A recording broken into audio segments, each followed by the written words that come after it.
dobrodošli na kanal Codex Militari. Od samog početka rata u Ukrajini, obje strane su težile mogućnosti dubokog udara, napada na zračaška postrojenja u neprijateljskoj pozadini, kako bi se ugušili proizvodni, logistički ili drugi kapaciteti nužni za vođenje dugog rata. Rusija je u tome imala očiglednu prednost, budući da je u ratu ušla sa značajnim arsenalom krstarećih i balističkih projektiva, te neusporedivo moćnim zrakoplovstvom. No, postepeno, i Ukrajina je razvila svoje kapacitete za isto, što kroz doniranu zapadnu opremu, što kroz vlastite napore razvijanja novih sustava. Nedavni ogromni udari na Ukrajinu, te najnoviji ukrajinski udari na brojne mete u dubini ruskog teritorija, znači da je vrijeme da se ovom temom pozabavimo i na ovom kanalu.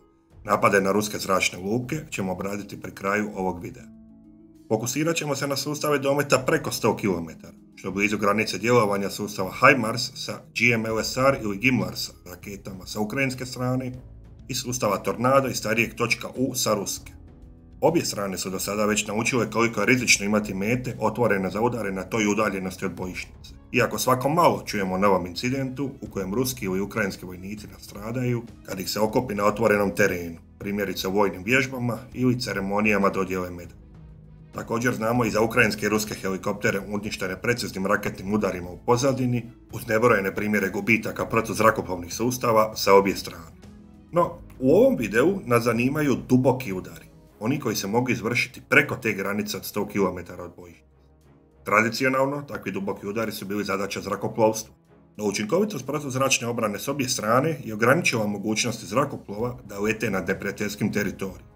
No zato su razni projektili i dronovi stupili na scenu i preuzeli tu ulogu od zrakoplova i o tome ćemo danas pričati. Krenimo od ruske strane. Kalibr je najrasprostranjeniji ruski projektil. Radi se o obitelji krstarećih raketa dometa od nekoliko stotina do 2500 km, ovisno o varijanti, te bojne glave od 400 do 500 kg. Koristi inercijsko i GLONASS navođenje s aktivnim radarom u terminalnoj fazi, a preciznost je 2 do 3 metra. Može se lansirati s kopna, mora ili teoretski sa zrakoplovom. Iako zrakoplovstvo tipično koristi druge projektile o kojima ćemo pričati kasnije. Kalibr se stoga smatra ruskim ekvivalentom Tomahawka, cijenom od oko $1 milion po projektilu. Pokazalo se da kalibr ima ograničenje u napadu na postavljenu obranu. Moderni protuzračni sustavi se mogu lako obračunati s ovim podzvučnim projektilima, kao i zrakoplovi koji ih mogu presresti i oboriti svojim naoružanjem zrak-zrak. Ovo je rizično kad se koristi top i Ukrajina je već gubila zrakoplove MiG-29 i F-16 u pokušaju presretanja kalibra. Također postoje i videi u kojima ukrajinski vojnici uništavaju kalibr ručnim sustavom, Igla ili Stinger. No, to je slučajnost budući da sustav mora biti spreman i na pravom mjestu u pravo vrijeme. Način na koji su kalibri još uvijek aktualni u Ukrajini su napadi zasićenja, kojima se protuzračna obrana preoptereti simultanim napadom, projektilima i dronovima, te promjenom pravca kretanja, što otežava pripremu protuzračne obrane i presretanje zrakoplova. No kalibri su bili i ostali ruski projektil koji je nanio ogromnu štetu Ukrajini. Primjerice, zbog prijetnje udarima kalibra, obuka ukrajinskih postrojbi na cijelom teritoriju Ukrajine se mora odvijati skrovito i bez mogućnosti da se uvježbaju veće postrojbe u zajedničkom nastupu. Njihov učinak u napadu na energetsku infrastrukturu i sve vidljive tvornice je već dobro poznat. Sličnu ulogu kao kalibri obavljaju zračno lansirane podzvučne krstareće rakete poput starijih KH-55 ili novijih KH-101. Lansiraju se s većih zrakoplova poput strateških bombardera Tu-160, Tu-22 ili Tu-95. Svojim dometom pokrivaju cijelu Ukrajinu kao i kalibri, stoga im je upotreba slična, iako je sama raketa nešto skuplja, vjerojatno preko $1,5 milijuna. Još jedan projektil koji se ističe jest Iskander-M. Radi se o balističkoj raketi, kratkog dometa od 500 km ili malo više, zbog čijeg je ulaska u rusku službu i propao sporazum o zabrani balističkih projektila srednjeg dometa. Ova raketa također ima bojnu glavu od oko 500 kg i cijenom od oko $3 milijuna skuplja od kalibra, zbog čega se koristi za posebne mete. Ali zauzvrat je daleko teža za presretanje zbog brzine u obrušavanju iz svemira koja doseže i 6 mahova. Obaranje je dodatno otežano sustavom od 10 mamaca koji otežavaju prepoznavanje ispravne mete. Hipersonična krstareća verzija lansirana sa zrakoplova se zove Kinžal. Zbog svega toga smatra se da ih je moguće oboriti samo sustavima Patriot ili eventualno francuskim SAMP-T, što s obzirom na nedostatak streljiva za te sustave čini ove projektile vrlo teškim za presret. Onyx Nadzvučna protubrodska raketa koja se može reprogramirati za napad na kopnene ciljeve vjerojatno košta kao Iskander. Zbog te cijene i specijalizirane uloge koriste se za napad na ukrajinsku infrastrukturu samo iznimno u ranijoj fazi rata, kad je Rusiji ponestajalo drugih projektila. Ovaj projektil je osnova projektila Brahmos koji koristi indijska vojska. Za kopnene napade intenzivno se koristio i S-300, kojih je Rusija imala ogromne količine u skladištima, koji su s bojnom glavom od najviše 150 kg sposobni nanijeti pristojnu štetu, iako ne na razini prethodno navedenih raketa. No preciznost nije visoka s obzirom da te rakete nisu optimizirane za tu ulogu, iako su cijenom od $300,000 do $1.000.000 ovisno o verziji ekonomičnija opcija. Orešnik, nova balistička raketa korištena u Dnjipru, je varijanta postojećih interkontinentalnih balističkih raketa s manjim dometom. No ekonomika korištenja ovih projektila na većoj skali nema nikakvog smisla. Cijenom projektila od potencijalno $25 milijuna ne nudi ništa što 25 kalibara ne bi obavilo jeftinije i pouzdanije. Navodio sam pretpostavljene cijene za ove projektile zato što cijena odražava kompleksnost u proizvodnji i stoga učinak koji se može dobiti za određen proračun. Naravno da je Orešnik najbolji projektil zbog najvećeg dometa, bojne glave i otpornosti za presretanje. No, nema smisla koristiti ga za mete koje su višestruko jeftinije od njega. Isto se koristi obrnuto za presretanje. Opravdano je koristiti skupi projektil poput Patriota PAK-3 za oboriti skupu i opasnu raketu poput Iskandera, ali računicu kvare dronovi. Vrijeme je da se pozabavimo i s njima. Iranski dronovi Shahed 136 se već neko vrijeme proizvode u Rusiji pod imenom Geran 2. Sposobnosti su im ugrubo iste u ruskoj i iranskoj varijanti. Imaju bojnu glavu od 50 kg, brzinu od najviše 200 km/h i domet od oko 2000 km. Ali male razlike postoje. Rusija je poboljšala dizajn ovih dronova, pa se tako oplata ne sastoji od plastike sečaste strukture kao na iranskom originalu, već se koristi novi pjenasti materijal crne boje, koji bi trebao smanjiti radarske refleksije. Bojna glava ponekad sadržava kuglice wolframa, koji imaju učinak Gellera i stoga nanose štetu na većem dometu od same eksplozije. Promijenjena je i elektronika, tako da se u GPS signal koristi ruski sustav GLONASS za satelitsku navigaciju. U dronovima su pronađeni 4G modemi i SIM kartice, što je otvorilo niz pitanja da li Rusija možda može upravljati ovim dronovima pomoću ukrajinske 4G mreže za mobilni internet. Pojavile su se i teorije prema kojima se dronovima upravlja umjetnom inteligencijom preko Telegram botova uz Raspberry Pi računalo kao prevoditelj između interneta i navigacijskog sustava drona. Ukrajinski odgovor je da se Geranima još uvijek ne može upravljati na daljinu, a naročito ne preko njihove 4G mreže. Potvrđeno je da se modemi i kartice nalaze u Geranima, no da se koriste samo za pokušaje slanja lokacije nazad u Rusiji. To Ukrajina zna i uspješno blokira. Što je od ovog točno, nemoguće je reći. Ono što znamo gotovo sigurno je da je cijena ovih dronova $50,000 ili manje dolara za jedan komad i da ih to čini neisplativima za presretanje skupim sredstvima protuzrakoplovne obrane. Nova prijetnja za Ukrajinu također je mlazni dron Shahed 238, koji se od 2025. proizvodi u Rusiji pod imenom Geran 3, a odnedavno se koristi i u Ukrajini. Uz domet od oko 2500 km, ovaj dron je 3 put brži od Gerana 2, 600 km/h. Cijena nije poznata i sigurno je veća od Gerana 2, ali i manja od krstarećih projektila o kojima smo pričali. Izgleda da i ovaj dron dolazi s novim sustavima navođenja. Viđen je s klasičnim GPS GLONASS navođenjem, kao Geran 2, ali postoji varijante s elektrooptičkim navođenjem preko operatora, te verzije za detekciju radarskih emisija. Navođena verzija može pogađati mobilne mete, te zajedno s većom brzinom otvara ruskoj vojsci niz kombinacija, preko kojih mogu učinkovitije koordinirati udare na ukrajinsku obranu i druge cilje. Recimo, moguće je poslati roj ovih dronova, 50 ili 100, od kojih će prvi biti jeftine programirane verzije, uz nekoliko za detekciju radara i nekoliko s ručnim navođenjem, koji će usput pogađati sustave protuzračne obrane koji se otkriju. No, ponovno, to su samo nagađanja. Ruski napadi su svakako postajali sve veći i sve koordiniraniji kako godine prolaze. Što se ukrajinske strane tiče, tu su stvari nešto jednostavnije. Amerika malo dopušta, a malo ne dopušta da se njihovi projektili, primjerice već spomenuti Gimlarsi ili Atakams, koriste na ruskom teritoriju. no zato se koriste na okupiranom ukrajinskom teritoriju, primjerice na Krimu. Atakams ima domet od 300 km i u odnosu na GIMARS je otpornija na elektronsko ometanje, zato što se više oslanja na inercijski sustav navođenja nego na GPS. Amerika je odobrila i isporučila kazetno streljivo, što je povećalo korisnost protiv mekih meta poput parkiranih zrakoplova u odnosu na čisto eksplozivnu bojnu glavu, koja ima oko 200 kg eksploziva. Atakams je balistička raketa koja ide 50 km u svemir prije nego što se obori brzinom od 3 maha. Dakle, radi se o raketi koja je slabijih svojstava od Iskandera M, no zato je i jeftinija, oko $1,5 milijuna. Iduće oružje koje je Ukrajina koristila jest Storm Shadow, odnosno Scalp, kako ju Francuzi zovu. Isporučene su verzije dometa 250 km koje se lansiraju sa zrakoplova Su-24, dok novije rakete dometa 500 km vjerojatno nisu korištene. Usprkos ranim uspjesima na Krimu, gdje je između ostalog uništena i ruska podmornica u navozu, o Storm Shadowu se danas ne čuje puno. Izgleda da su postojeće rakete, njih oko 200, već ispucane, a da novih pošiljki nije bilo.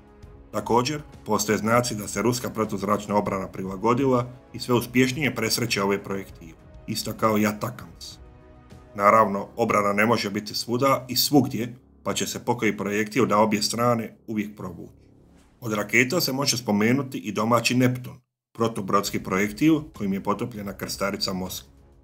Originalno predstavljen u 21. godini, ovaj projektil ima domet od 200 km, bojnu glavu od 150 kg eksploziva i leti podzvučnom brzinom od 900 km na sat. Ukrajina do sada nije uspjela pokrenuti masovnu proizvodnju ovih raketa, vjerojatno zbog ruskih napada na proizvodne kapacitete početkom rata. No proizvodnja se lagano pokreće i sve češće se spominje kao prilagođena za napad na kopnene ciljeve, a u 25. godini se spominje i verzija Dugi Neptun s produljenim dometom od 1000 km. Na posljedku tu je sustav HRIM-2, čiji prototip je predstavljen 17. godine, a koji je svojim svojstvima sličan Iskanderu M. Nije poznato da je sustav ušao u upotrebu. Ukrajina svakako ima tehnologiju da proizvede ove rakete. Ne zaboravimo da je trećina sovjetskog svemirskog programa, uključujući najsloženije dijelove, proizvedena u Ukrajini.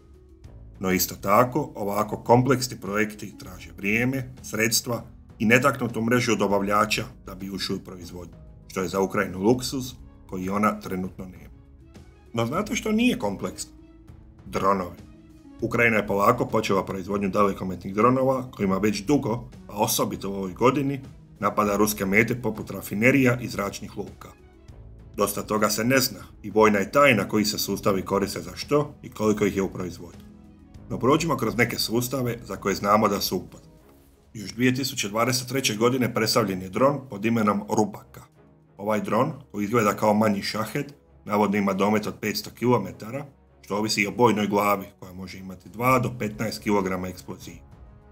Slično šahedu, nema kameru niti sustav kontrole, već se navodi inercijalno, te se čak niti ne spominje da koristi GPS.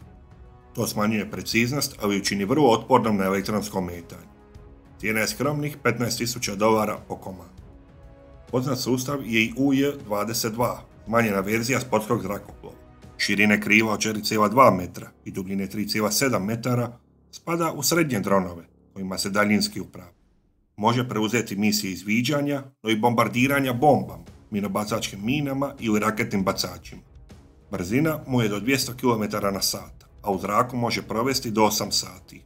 Ako se koristi u kamikaze varijanti, može ponijeti 20 kg eksploziva na udaljenost od 800 km. Plafon leta je 5 km, a njegov optoelektronički sustav ima i termalnu kameru.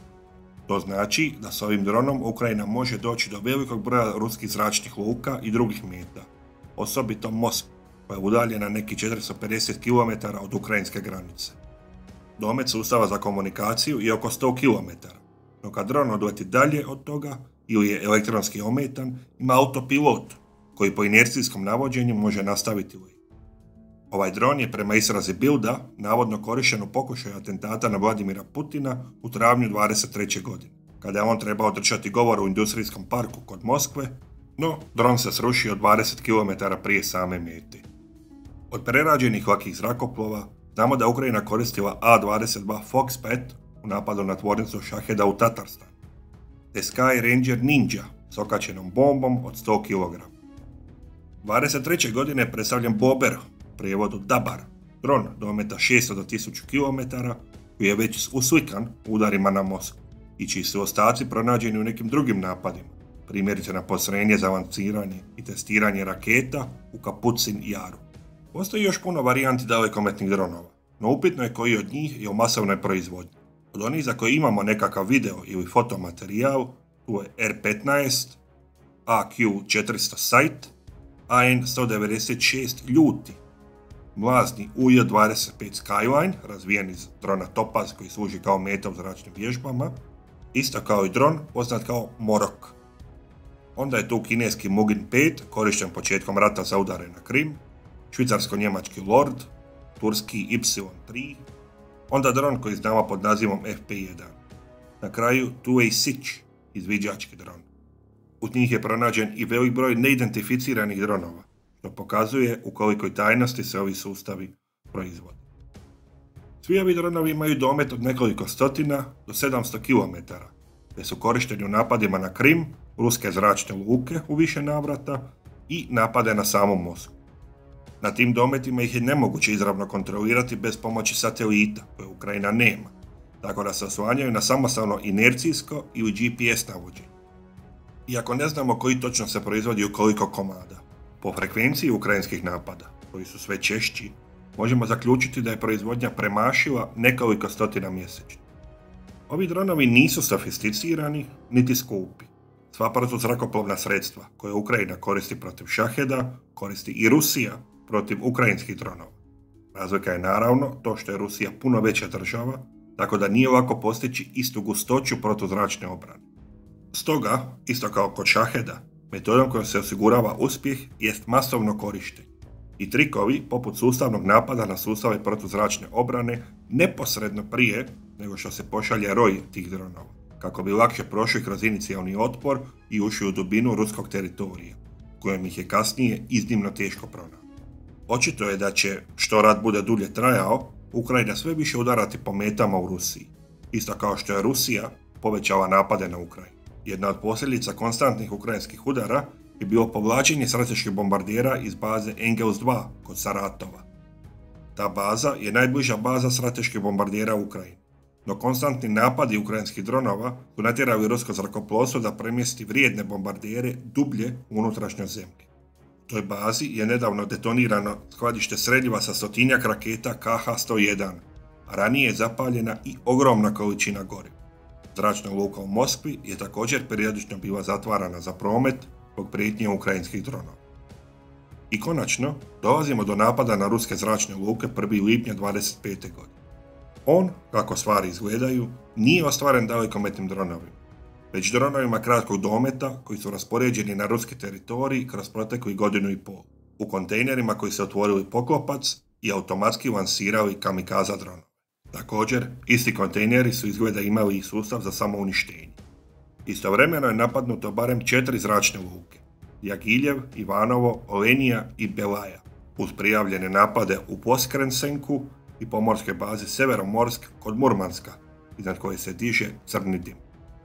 Ukrajinska tajna služba je izvijestila da je 41 zrakoplov oštećen ili uništen, a to su sve odreda strateški bombarderi ili AWACS zrakoplovi A-50, koji je gotovo nemoguće zamijeniti.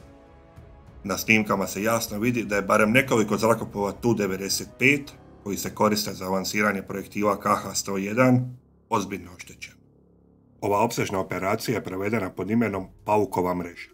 Osobito je zanimljivo što se čini da ovi dronovi nisu bili izravno kontrolirani, već da je njima upravljala umjetna inteligencija, a da je trening za umjetnu inteligenciju bio muzej zrakoplovstva u Poltavi, gdje se nalazi muzejski primjerak zrakoplova T-95, na kojem su dronovi umjetna inteligencija vježbali prepoznavanje i automatsko uništavanje takve mete.